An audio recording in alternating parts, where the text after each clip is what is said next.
Тұман хан или болмаса Тұман Тәңірқұт қайтқаннан кейін оның орнына баласы Тақуатан. Бұл Мөде хан болмаса Мөде Тәңірқұт. Әкесі кейін кезде әйелі Қытайдың ханшадасы үгіттеу басын әбден айналдырып, елінен, жұртынан аздырып алды. Көп жерінен айырылып қалды. Қытайлар оны келіп басып алып, өзінің адамдарын ішкі Қытайдан түгел көшіріп басып алды. Жан-жағындағы елден айырылып қалды. Алғанда ғана елмен қалды. Оның бәрін Мөде білді. Өте ақылды жігіт. Сондай жауынгер, ержүрек, ештеңеден қорықпайтын, өзінің басы үшін емес, ел үшін өте қиын жұмыстарға шейін барды. Қаншама уақыт хан болып тұрғанның өзінде де бір күн ұйықтамаған дұрыс, бір күн демалмаған, күллі өмірі аттың үстінде өткен. Сондағы оның мақсаты елін біріктіру, бәрін басын қосу, тұрмысын жақсарту, күллі түрік тайпаларын басын қосып, үлкен империя жасау. Түбі соған жетілге болды. Алтын кезінде әрине ол қиын болды. Жандағы халықтарды біріктіру үшін. Бірақ ол біреуін алдады, біреуін арбады, біреуін қорқытты, біреуін сескендірді, біреуін жаулап алды. Не керек? Әртүрлі әдістермен көп тайпаларды басын қосты. Бағынбағандарын барып жаулады. Сөйтіп көп елдің басын қосты. Бірақ ол бір күнде жасалатын нәрсе емес. Көп уақыт керек болды оған. Көп қайрат керек. Әсіресе ол әскердің ішінде үлкен сондай бір тәртіп орнатты. Қатал болды. Бірақ сол кезінде сондай болмаса басын біріктірмейтін болды. Мынау Шыңғыс ханның қойған тәртібі сияқты, мұның тәртібі өте сондай қатты болды. Егер соғысқан уақытында сен кейін шегінетін болсаң, өлім. Егер сен жолдасың, жанындағы жолдасың, егер ауыр жараланатын болса, егер сен оған көмек етпейтін болсаң, сен күллі дүниеңнен айырыласың. Ал егер жағдай сатқындық жасайтын болсаң, егер жаудан жеңіп қалатын болсаң, күллі сол сенің 100 адам бала ма, 1000 адам бала ма, бәріне түгел жауап беру керек. Өлім жазасы істейтін. Сондай қатты тәртіппен бұл армиясын құрып алды. Әрқайсысын жинап жүрген жоқ. Бұл кезінде кәдімгі тәртіп бойынша әрбір үйден қанша адам армияға шақырады. Олар соғыс тәжірибелеріне дайындалады. Сонымен бұлар 3-4 жыл сондай дайындық жасайды. Әскери дайындық, соғыс әдістерін дайындық. Әскердің санын 300 мыңға шейін жеткізді. Енді оны Қытайдың қолжазбаларынан біз білеміз. Ал енді 300 мың деген армия, ол өте үлкен армия. Содан барып, бұл бірте-бірте елдің жағдайын жақсарта бастады. Қытайларға кішкене көзін қиғаш сала бастады. Сонда енді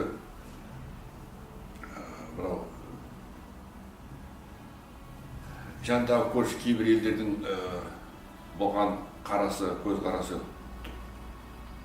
ол да дұрыс болған жоқ. Өйткені көріп отыр, ғұндардың күшейіп бара жатқанын, оны тек Қытайлар ғана емес, жанындағы басқа елдерге онша жақсы көрген жоқ. Содан бір күні жанындағы елден Туран еліне елші келеді, ханымыз, сен әлі жассың, саған тұлпарды мініп жүруге әлі ерте, әкеңнің тұлпарын. Ол тұлпарды мен мінуім керек, сондықтан тұлпарды маған берсін деп айтты деп сенем айтып береді. Ал егер оны істемейтін болса, мөде білет, соғыспасыр. Бұл әлі соғысқа онша дайын емес. Әлі дайындық керек. Сондықтан янымдағылар айтады, бұл не бізді мазақ жасағаны? Бұл неге соншама дәндесейді? Бұған біз соғыса шайық. Мөде жоқ. Береміз. Ат деген нәрсе адамның құны емес. Беріледі.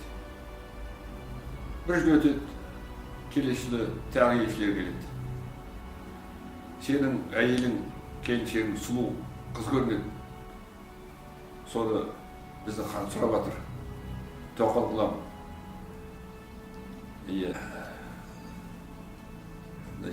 Сен оны қойныңа салып алып жатсың, ол да мені қойныма жатып, менің кеудемді жылтсын деген сияқты.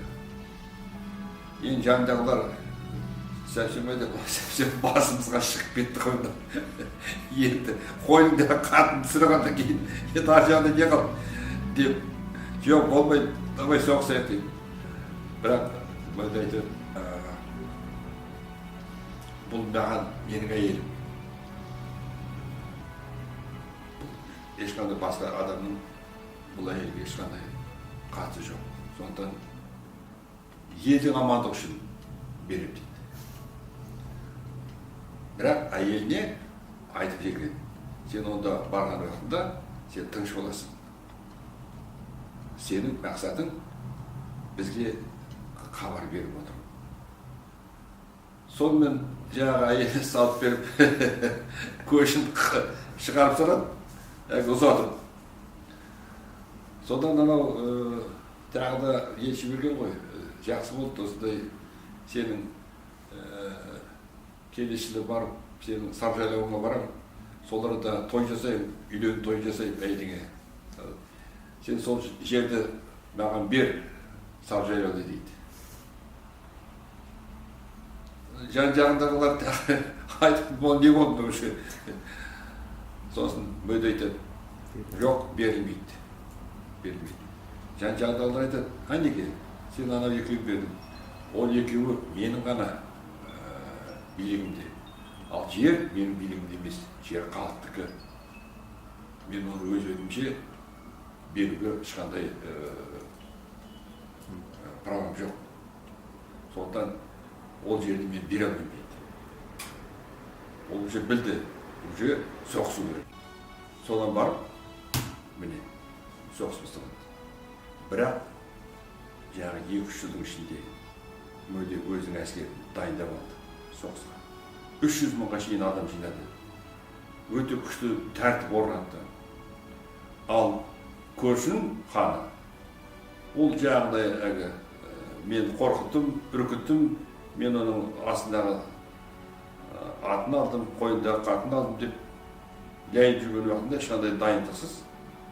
Бұлар барып, сол арада жатқан ханның күллі әскерін тас-талқан шығарады, адамдар қырады, өзін тұтқын қалады.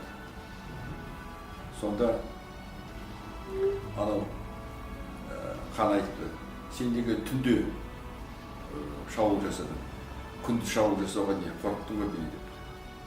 Сонда айтыпты, жеңіс біздің бірінші мақсатымыз. Оны қалай жеңесің? Қандай тактикамен жеңесің? Ол басқа сұрақ. Сондықтан мен сені жеңдім, сен жеңілдің. Міне жеңдім, мен мақсатыма жеттім. Барлық біздің ойымыз сол еді. Біздің бәріміздің шешіміз сол еді. Содан кейін хан не айтады? Басталады. Әйел қайтып келеді. Тұлпар қайтып келеді. Хан, көрші хан, күллі елінен айылды, жұртынан айылды, жерінен айылды. Оның бәрін мөде өзінің еліне қосып алады. Сөйтіп, әрбір елмен тактика арқылы біреуді алдау, арбау, қорқыту, бағындыру, соғыс ашып, басып алу, барлық сондай әдістермен өзінің ел империяға шейін жеткізеді. Бұның империясы мына жағы Корея, мына жағы Байқал, мына жағы Қытайдың ұлы жары, мына жағы Қырымға шейін. Міне осыншама жерді алып жатқан империя жасады. Сол арқылы елін күшейтті, халқының тұрмысын түзеді. Қытай гундарға құн төлеп тұрды. Мен соған шейін көтерді. Өзінің ауруымен 56 жасқа келгенде қайтыс болды. Оның баласы Қызыр басына үлкен көктас қойды. Мөде тарихта қалды. Адамзаттың тарихында қалды. Оның әкесі де қалды тарихта. Бірақ бұл Тұман хан, ол елін басқара алмаған хан деген атпен қалды. Ал Мөде бұл ғұндардың империясын орнатқан ең атақты халықтың